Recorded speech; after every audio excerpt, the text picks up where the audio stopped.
तो जी हाँ, नमस्कार दोस्तों आज हम लोग बात करेंगे ना पवन सिंह और खेसारी लाल यादव पे बना 2-3 गो गंदा गाने के बारे में। जिन भोसड़ी वालों सिंगर को ना हम समझा के हार चुके हैं, फिर ये वीडियो बनाने जा रहे हैं। नहीं, कुछ सिंगर ऐसे चूतिए प्राणी हो गए हैं ना, जिनको कितना भी समझा लिया जाए, कितने भी उनके पोंछ में घी रगड़ लिया जाए, लेकिन उनका दुम भोसड़ी के सीधा होने का नाम नहीं ले रहा है। तो आज हम लोग ना भैया वैसे गाने को दिखाएंगे और आप लोगों को बताएंगे कि क्या ये सब चीज़ अपने भोजपुरी में होना चाहिए या नहीं होना चाहिए। पहले आप लोग ना खेसारी लाल यादव के मौसी पे कौन सा सॉन्ग बना है वो लोग निहार लीजिए। वो आप घोराबा में आके हमर घोराबा दबा बहई,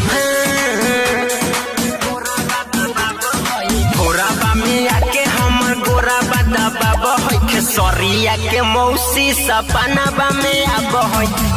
लिए ना भैया, गाना का बोल रखा गया है ना, खेसरिया के मौसी सपनवा में आती है। बारे भोसड़ी वाले, तुम्हारे इस गाने के लिए ना हम जो भी अवार्ड दे भैया वो सब चीज़ कम पड़ जाएगा। नहीं, इस भाई साहब के गाने का तात्पर्य ये है ना कि खेसारी जी के मौसी सपनवा में आती है। वाह, ऐसे गाने के लिए तो तुमको भैया लंड अवार्ड ये इसको ज़रूर दिलवाऊंगा मैं। नहीं यार, तुम ही लोग मुझे सबसे पहले बताओ कि भोजपुरी के ये कुछ चूतिए सिंगर कब जाके मानेंगे आप लोग। सबसे पहले हमको यही चीज़ बता दीजिए।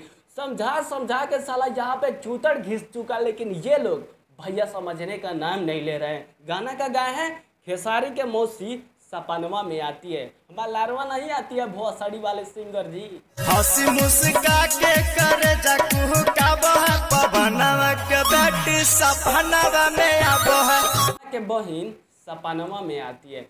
जे दिन नु पवन सिंह के इर्द गिर्द भी होई तार गाना चल गई नु, वो दिन पवन सिंह तारा के इतना थुराई करियन नु कि तू ई लोग छोड़ के ना सीधा ऊपर वाले लोक में चल जेबो ना।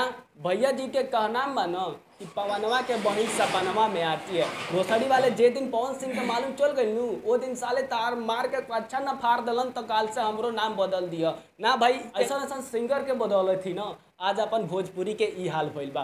कितना भी समझा लेहल जा, कितना भी भैया एकनी के मना लहल जा, लेकिन ई चूतिया लोग भैया गाना बनाइए सन आ ई बात सोच के गाना बनाओ तरह सन ना कि हम भी एक दिन फेमस हो जाए, हम भी एक दिन सुपर स्टार हो जाए। तो भाई लोग इन तहनी के हम बता दी नू, हई टट्टी जैसन गाना गैले से आ केकरो के बदनाम कैले से ना भोसड़ी वाले लोग, तू लोग स्टार नहीं बनेगा, स्टार की झाट भी नहीं बन पाएगा। तो इसीलिए बोल रहे हैं कि तुम लोगों के पास अगर रियल में सुर ताल है तो उसका मिसयूज मत करो, उसका यूज करो, बढ़िया जगह पे गाना गाओ और उससे अपनी पब्लिक को और अट्रैक्ट करो। ऐसे चूतियों वाला गाना भोजपुरी में मत गाया करो। बस दोस्तों, मिलते एक और न्यू वीडियो के साथ अगले वीडियो में। तब तक के लिए जाने से पहले आप लोगों से यही चीज़ कहना है कि वीडियो पसंद आई हो तो प्लीज़ वीडियो को लाइक करो, वीडियो पसंद नहीं आई हो तो वीडियो को डिसलाइक करो और नीचे कमेंट बॉक्स में कमेंट करके अपनी प्रतिक्रिया ज़रूर से ज़रूर दो, क्योंकि आपके प्रतिक्रिया का हमको बहुत तेज़ी से इंतज़ार रहता है। आप लोग प्लीज़ नीचे कमेंट बॉक्स में कमेंट करके बताइएगा